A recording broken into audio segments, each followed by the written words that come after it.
everybody. Today we are going to be analyzing Hits Different by Taylor Swift, which is from the Target exclusive edition of Midnights. I chose to analyze this song today because number one, it's exclusive, which is fun, but number two, I feel like it's a really good song that really slaps. So let's get straight into it. I'm going to put over here what the words say, and then I'm going to put over here what I think that Taylor means by them. So what hits different means from a dictionary standpoint is that something has a different meaning now than it did before based on context, right? So, for example, if I have this book that I really love, that's my favorite book ever, but then I lose a loved one, and it reminds me of that loved one who has passed. And every time I read the book, which used to be really happy and lovely, now I just think of them and it makes me sad. You could say that now the book hits different because I have different lived experiences that change the way that I view the book, right? So if something hits different, it just means that it feels different now. What Taylor probably means in the context of this song as a whole is that because of this relationship, she sees things differently. So let's divide the sections even further. We're going to look at the first half of the first verse, and then the second half, and so on and so forth. The very first part of the first verse goes, I washed my hands of us at the club. You made a mess of me. I pictured you with other girls in love, then threw up in the street. So when you wash your hands, it means to clean them, physically to remove stuff from them. But this preposition right here, of, is really interesting because it actually changes what this means. So when you wash your hands, it means to physically clean them, get rid of any germs or grime or what have you. But when you wash your hands of something, it means to put it behind you and to move past it, right? So if she's washing her hands of us, right, her and this ex that she has, she's trying to put the relationship behind. And how is she doing that? She's doing that at the club, right? So she is doing what a lot of young single women do, which is going out, going dancing, meeting new people, trying to have new experiences to make you feel better about the person that you've lost. And there's this thing that people say when you break up with someone, and that is that the best way to get over someone is to get under someone new. So she's trying to do that. She's trying to go to the club, hang out with her friends, and create this new, fun, exciting future for herself. Next line, you made a mess of me.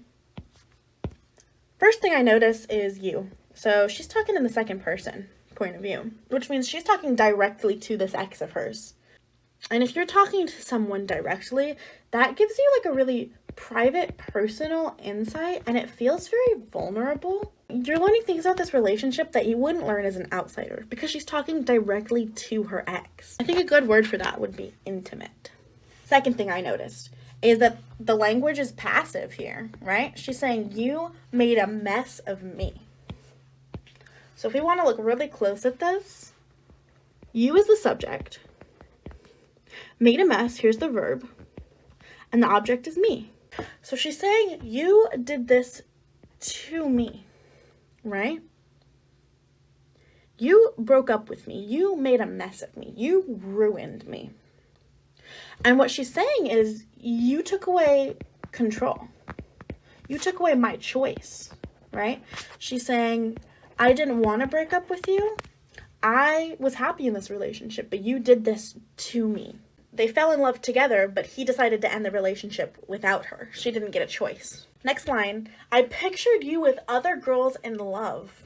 And she's trying to go to the club, dance it off, meet some new guys, get past him, but she can't because she keeps picturing him with other girls in love. She has this image of him in her mind falling in love with new people. She's like, you're gonna move on. And that scares her because she can't move on. Which feels very lonely, right? If someone is moving on without you and dating new people and you're just still stuck on them, that's a very lonely feeling. And then, of course, she follows that up with the line, then threw up in the street. So first of all, you've got this idea of like disgust, right? She's like, I pictured you with other girls. It was so gross. It made me throw up. But then the second layer to that, right, is I'm at the club. What do you do at the club? You drink. She's drunk. She's so drunk that she's throwing up in the street. which again is this idea of her not being in control of herself, of her feelings, of her body. She's so drunk that she can't even control herself. She can't walk home alone. She can't take care of herself. She has to have her friends look out for her. She's so drunk that she's literally throwing up in the street. That is not the kind of drunk you want to be when you're having fun at the club trying to meet new people. That is really, really bad, out of control drunk, right? It's also embarrassing. And oh my gosh, there's this like picture. Okay, I'll find it. If I can find it, I'll put it in the video right here. It's this picture of this graffiti in Belfast that's like Taylor Swift threw up right here on this corner. And if that is what this line is referring to, that is awesome. I love that. I love real world connections. If you think about this outside the context of just the song and think about Taylor Swift as a whole, like she has always been America's sweetheart. Like she didn't used to swear very much, and she never talked about getting drunk, and she would allude to things like sex, but she would never say it in her songs. But over the past few albums, she's got more adult themes, and she has talked about drinking a lot more in recent albums, but she's never been like messy drunk, you know? She's like, oh, we have old fashions, we drink beers romantically on the roof, but she's never like, I got so wasted that I was throwing up in the street. Taylor has cultivated this image of herself in the public as a good girl, and now what she's saying here is, you know, I'm human, I make mistakes, I have unhealthy coping mechanisms. And she's saying, you know, you can't always see all the hurt that people are experiencing. So from an outside perspective, it goes deeper than just what you can see. The second half of this verse goes, like waiting for a bus that never shows, you just keep walking on. They say that if it's right, you know. Each bar plays our song, nothing has ever felt so wrong. First things first, we have a simile here. And now what is a simile? A simile is a comparison of two things using like or as. So if you've heard of a metaphor, a simile is a metaphor. But because she uses this word right here, like, that makes it a simile. So what she's doing is she's comparing this breakup and this relationship to waiting for a bus that never shows. So I don't know if you've ever waited for a bus. Maybe you have a busy day, right? And you have someplace that you need to be at this exact time. And you have this bus that's scheduled to come, but it doesn't come at the time that it's scheduled. Well, at first you wait a little, right? Because it's gonna come. So you trust the bus is going to come. It will be reasonably on time. But when you get to a certain point, if it never shows up, you just decide to walk, right? You walk to the next bus stop to catch a different bus, or you walk to the place you need to be. You just keep walking on. You have to move on from the relationship. And something that's interesting is this never shows. So this idea of showing up, right? So literally the bus doesn't show up. Figuratively though, she's saying he doesn't show up in the relationship. So what does it mean to show up in a relationship? It means to be equally committed, equally invested. You both want to participate and still be in the relationship. But she's saying he stopped showing up in the relationship. Before he broke up with her, he wasn't on the same level that she was. This next part, they say that if it's right, you know. Now my question here is, who is they, right? Now, I feel like there are two options for what this could be. They could be general. Like, oh, you know, they say, people say, society says. It's a common saying. Everybody says that. Or it could be specific. So she's talking about her friends saying things. Her friends are saying, move on. Her friends are saying, if it's right, you know. Each bar plays our song. Nothing has ever felt so wrong. So this Our Song right here, that reminds us of one of her older songs. So this could be an allusion to Our Song from the debut album. In this case, the song is the relationship. So when each bar plays our song, figuratively, it could mean that each bar she goes to, each time she dances, anywhere she goes, she's just reminded of him. She can't move on because she's thinking of him with other girls, and that makes her sad, but she's also not able to move on because she's still thinking about the two of them together. She can't think about him moving on, but she also can't think about herself moving on. Now, here's something that I like. These two opposite words here. It's a juxtaposition of if it's right and felt so wrong. So they say if it's right, you know. Now the it here is referring to the relationship. So she's saying if the relationship is right, she would know. But she's also saying breaking up feels wrong. So you can infer from both of those things that the relationship was right. It can also go with this line right above it. Each bar plays our song. Nothing has ever felt so wrong. So she's saying being reminded of the relationship after it's over feels wrong, right? She's saying she can't move past the relationship, which feels wrong. And she's saying seeing things that remind me of you in other contexts, like maybe listening to our song but you're not here, or seeing your scarf out on the street but someone else is wearing it, like that feels wrong. It's out of the context of our relationship. And that brings us to the chorus. Oh my, love is a lie. Shit my friends say to get me by. It hits different. It hits different this time. So first off, I love this oh my, because you could take it in two different ways. You can take it, number one, in oh my, like surprise. Or you can also think of it as oh my, like you're tired of something, like you're exhausted. You're like, oh my, just shut up already. I've heard this a million times. Shit is like, I mean, obviously it's a swear word, but it also like depreciates the value, right? So it's saying, they're saying it to get me by. I don't know if they believe it, right? They're making shit up, which tells us that Taylor herself does not believe what they're saying. She thinks, you know, you're just saying that to make me feel better. You're saying that to get me by. But even then, even with her friends trying to help her, she's still not able to move on. And what does this mean? What does this mean? This love is a lie. So first of all, you're literally saying love is untrue. But what you're saying is the idea of love, right? So this idea of like a perfect one true love. So they're saying basically there are plenty of fish in the sea. But she's saying, you know, it hits different this time. I don't believe it. First of all, it hits different. Second of all, it hits different. Thirdly, this time. So you've got the repetition of it hits different to just like emphasize it. And then you've got this time to say like, it really hits different because of you, right? This time, what's different is you. I'm getting over you this time. And then you get to the second half of the verse. Catastrophic blues. Moving on was always easy for me to do. It hits different. It hits different because it's you.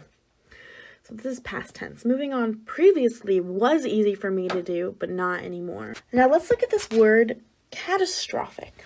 A catastrophe is like an unmitigated disaster. Like if you think of a natural disaster, like a hurricane or a volcano going off, that would be a catastrophe. She's not just got the blues, which is like sad. She's got the catastrophic blues. So it's basically bleeding into every single aspect of her life. And it's causing some serious damage. And I would say emotional damage, but I would also say social, right? Because she's got this reputation now, and it's probably straining her friendships, right? And probably the image that she has of herself, too. She's kind of rethinking multiple aspects of her life. And then it hits different. It hits different, and why does it hit different? Because it's you. She's saying, you are the defining factor. You are what changed, right? Which brings us, of course, to the second verse. So she starts with, I used to switch out these Kens, I just ghost.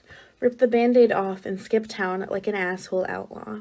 Freedom felt like summer then, on the coast. Now the sun burns my heart and the sand hurts my feelings. So first things first, I like the use of this word, Kens. So what she's doing is reminding us of Barbie dolls, right? So if you think of a Ken, it's just like generic hot dude, right? Like, they're completely interchangeable is what she's saying, basically. All these guys that she's dated in the past, they're all the same. She doesn't really have a strong emotional connection to any of them. It also evokes this idea of Taylor herself as a Barbie. She's tall, she's blonde, she's hot, she's desirable, and she could date any guy that she wants. And she just switches them out as soon as she gets bored, right? Like, if you think of, like, dolls, you think of, like, something to play with. I just ghost.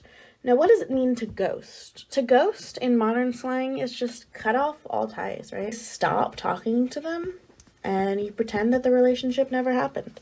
And so she kind of mentions this in Antihero, which is track 3 on the same album. She talks about all the people that she ghosted haunting her. And so in this case, she's saying, all those guys that I dated, I would just stop dating them, cut off connection, wouldn't talk to them, didn't care about them. I just moved on real quick, and, you know, it never bothered me before. She says this in the name of honesty, and it's characterization, but it also doesn't really paint her in a good light. This next line, rip the Band-Aid off and skip town like an asshole outlaw. First of all, you have this, rip the Band-Aid off. What does rip the Band-Aid off mean? So this is a common idiom, which means just a phrase that people say a lot in common English. When you rip the Band-Aid off, what it really means is to get it over with. You want to do something quick and dirty in the least painful way possible. If you take a Band-Aid off slow, it causes a lot more pain, it lingers. She's saying, I would just break up with these guys, get the hell out of Dodge. I wouldn't continue talking to them. I didn't want to stay friends. I was just trying to, go. She would skip town, right? So she'd leave. Like an asshole outlaw. I love that. So what is an outlaw? An outlaw is someone who breaks the law, right? So if you think of like a bandit or a cowboy or someone who runs away because they've broken the law, maybe broken some hearts in the past. But the word outlaw already has some pretty negative connotations. So what is the point of adding this modifying adjective asshole to the front of it? She's not painting herself in a good light. But I like the word asshole because the asshole is not like your arch enemy, right?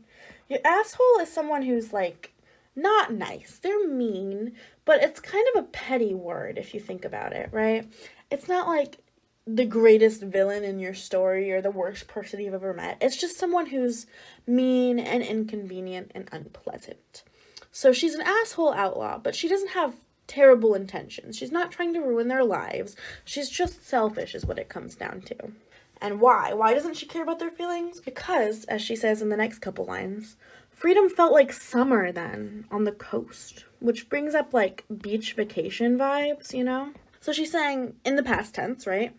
Freedom used to feel good. Freedom used to feel like I had a million choices and I could date whoever I wanted and I can go wherever I want and I'm not tied down to anything. But now freedom doesn't feel good anymore because she can choose anyone she wants, but not him. It's because she's alone now. To illustrate this point, she says, now the sun burns my heart and the sand hurts my feelings, which at first glance is kind of a silly line. One thing that I would like to look at is this idea of the sunburns, which I don't know if anyone's ever had a sunburn, right? How does it feel? What it does is it stings, right? So it's not the most painful thing you've ever felt in your life, but it's just a constant, recurring, stinging feeling. So she's saying it's kind of fresh to her. This wound is fresh. And obviously you can't get a sunburn on your heart. This is obviously figurative. But if you think about a sunburn, what happens after a little bit of time is it starts to blister and peel. And so if you imagine if you had a sunburn on your heart and you had bits of your heart flaking off, right? Just falling off and going everywhere. It's kind of this idea of not being in control of your feelings. And then you have this line, and the sand hurts my feelings. Now, whenever I hear sand, I just think about that one Star Wars prequels meme where Anakin's I don't like sand, it's coarse and it gets everywhere and it's irritating. And it is. Sand is irritating. And what it does is it rubs. It gets everywhere and you can't get rid of it and it rubs against your skin. And it kind of hurts, but not in the most painful way, just in an inconvenient way. He's not the most painful thing that's ever happened to her, but it's just a constant recurring pain, a little sting here and a rubbing there, and it hurts her over and over again, and it's still always a fresh wound. And then you got the next part of the verse. And I never don't cry at the bar. Yeah, my sadness is contagious. I slur your name till someone puts me in a car. I've stopped receiving invitations. First of all, I never don't cry at the bar. That's a double negative. So imagine if you don't cry at the bar. That means you're at the bar and you're totally fine. But if you never don't cry at the bar, that means you're always crying at the bar. But why does she not just say, I'm always crying at the bar? Why does she say, I never don't cry? But when you have a double negative in a sentence, it adds to this feeling of like denial. I am crying at the bar, but I'm still trying to get past you, and you didn't have that big of an effect on me. But the next line, my sadness is contagious. Now, all of us lived through this pandemic recently, so we know what contagious means. And it's to like infect other people, right? So obviously sadness is not literally contagious. But if you have something like a feeling that's negative, if you're an angry person or if you're really sad about something, that can really bring the mood down for other people.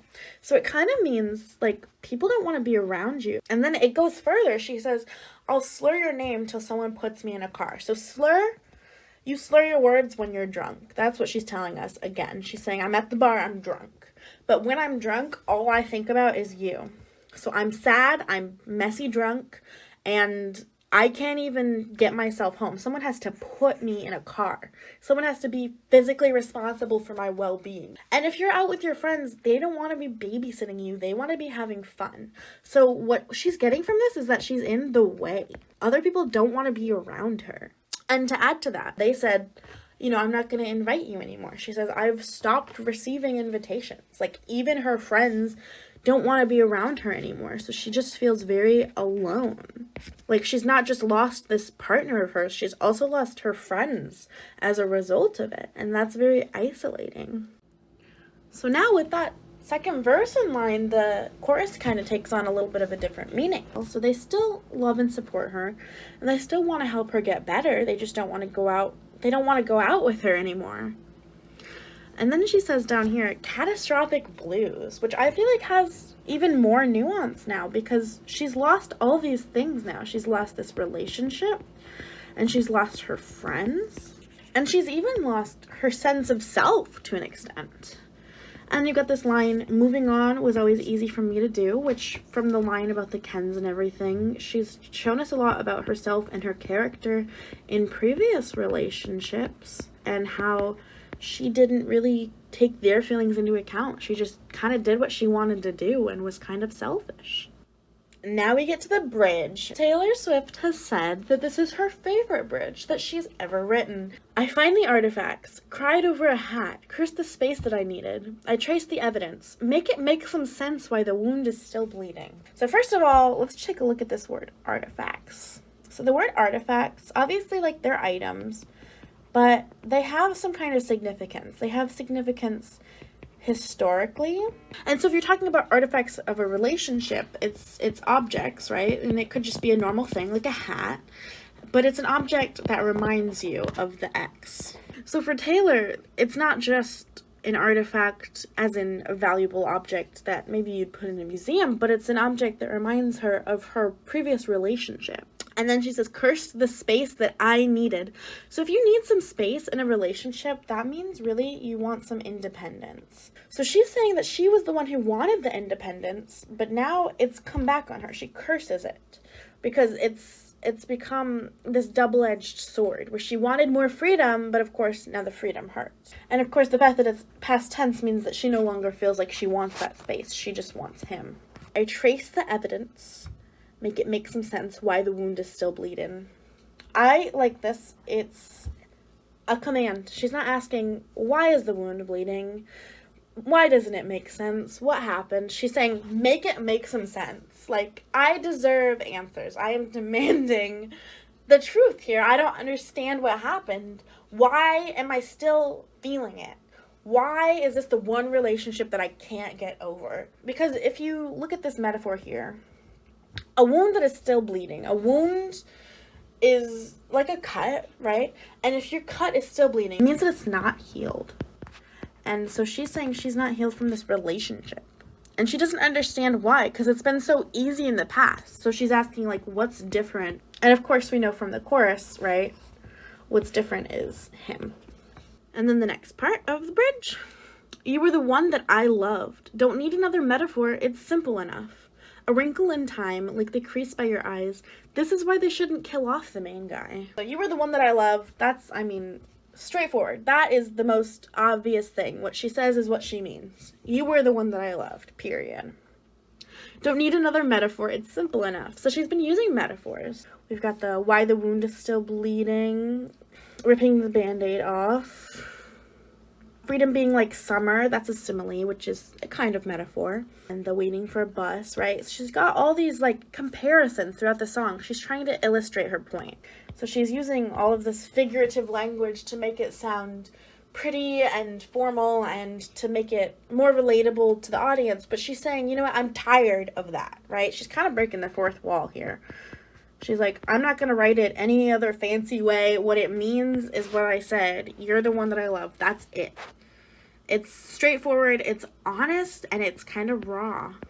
Like the sand and the sunburn, right? It's easy. It's easy. I'm telling you I loved you. I'm telling you I miss you. You ended our relationship and I wasn't ready for it and now I can't move on. That's it. But then of course she goes on and she moves right into another metaphor. And actually before that, there's this allusion here. So Wrinkle in Time is a children's story. And it's by Madeleine L'Engle, and it involves like time travel, kind of.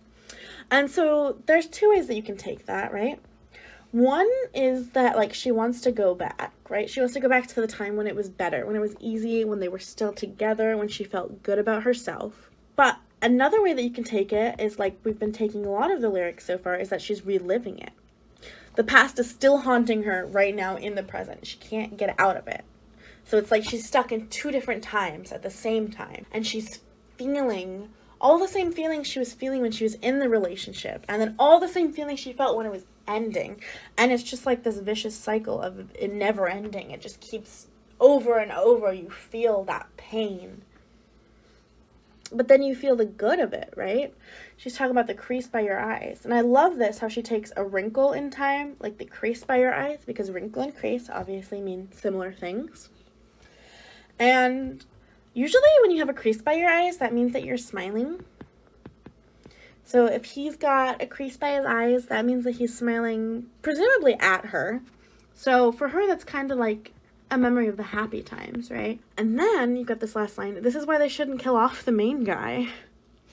And this is a fun line. And, you know, in movies and books and TV shows and lots of popular media, there's this idea that if you kill off the main character, you've kind of ruined the story because nobody else is going to care about any of the other characters, right?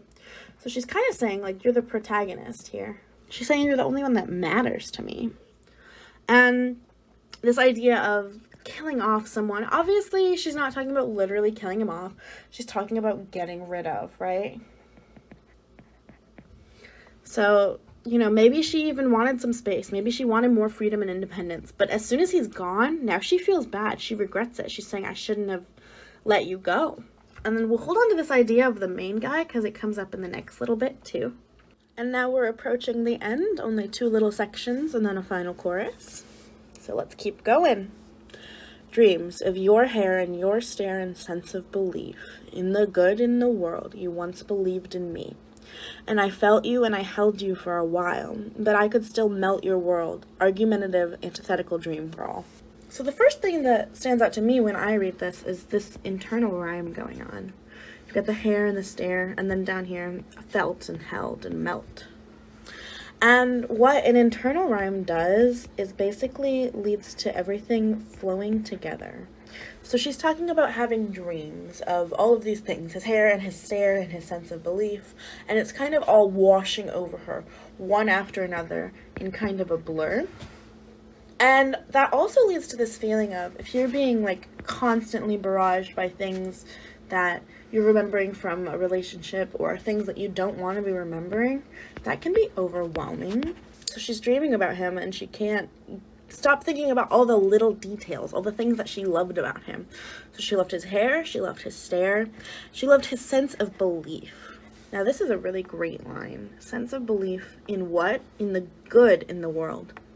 So she's saying he was someone who was able to see the good in the world when she couldn't. So sort of an optimist, right? So there's this kind of idea of he was able to see the good, so without him, maybe there's no good left. And then this next line, you once believed in me. Well, when you're in a relationship with someone, that's awesome. They believe in you, they support you, they make you feel like you can do anything. And that's what you want out of a supportive partner. But she's using it past tense. You once believed in me. And in that sense, she's saying, you don't believe in me anymore, which kind of leads to this lack of faith in herself. She's scared that she isn't a good person. She's scared that there's no more good in the world left for her.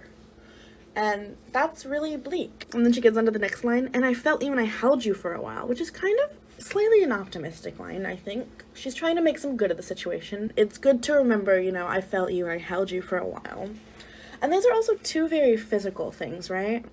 Like, these are kind of more figurative qualities that you like in a person, but these are things that you can touch, you can hold, right? You can feel someone and you can hold them. So she's thinking about how concrete this relationship was and how real, that I could still melt your world. If you melt someone's world, that's a great word. I love that word. But if you think about someone, if you're talking about someone melting your heart, for example, there's like a lot of emotion and it's such an overwhelming feeling. She's saying she can still do it for him. I can still do it for you, babe, right? And she is still, in her mind, still the one for him. And then this last line, argumentative, antithetical dream girl. Argumentative, it just means you're arguing with someone. It makes me think of that line in Gold Rush where she's talking about calling him out on his contrarian shit. It kind of reminds me of not telling people what they want to hear, but telling people what you truly think. And she's saying, maybe this was a bad trait of hers. Maybe she was argumentative. But also maybe it's a good trait. Sometimes you want to be challenged by your partner. Sometimes you want someone who will call you out on your bullshit. Let's talk about what an antithesis is. So the antithesis of something is basically like the opposite idea. So she was saying she was antithetical. So she was the opposite idea of him, probably. And there's this thing that people say that opposites attract, right? So she was saying, we were very different people, but I think at the end of the day, I'm what you need. I'm gonna challenge you, and even though we're different, I'm showing you things that you haven't seen before. And then you get to this last line, this dream girl. So what does this remind me of? What this reminds me of is the idea of like a manic pixie dream girl. The manic pixie dream girl is a common character archetype in many forms of media, especially romantic comedy films. The manic pixie dream girl is full of life, prides herself on being unique and going against the grain, and teaches the male protagonist how to enjoy life to the fullest. Imagine a quirky, attractive young woman whose only priority is to liven up a male protagonist. For this reason, many people feel that the trope is rooted in misogyny. Some criticisms include the insistence of putting down other women by comparing them to the manic pixie dream girl, who is not like other girls. These characters also tend to lack any real character motivations or individual needs or wants. They exist primarily in relation to the male protagonist. So why might Taylor reference this trope when referring to her relationship?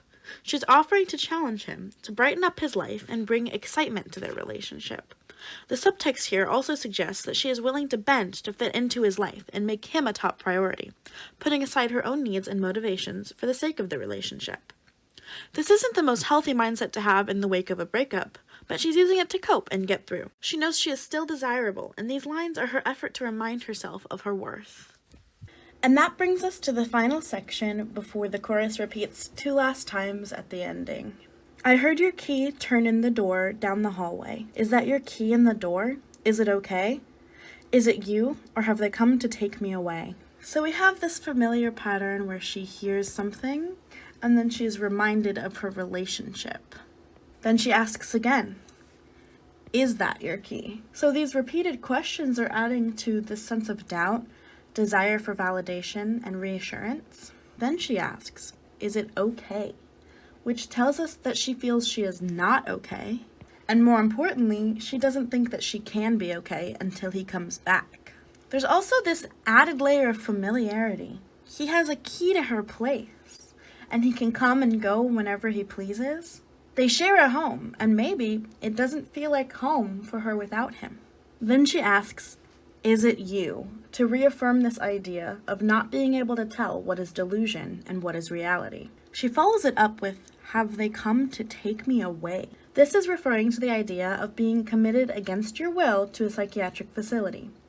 She can't tell what's real. She's depressed.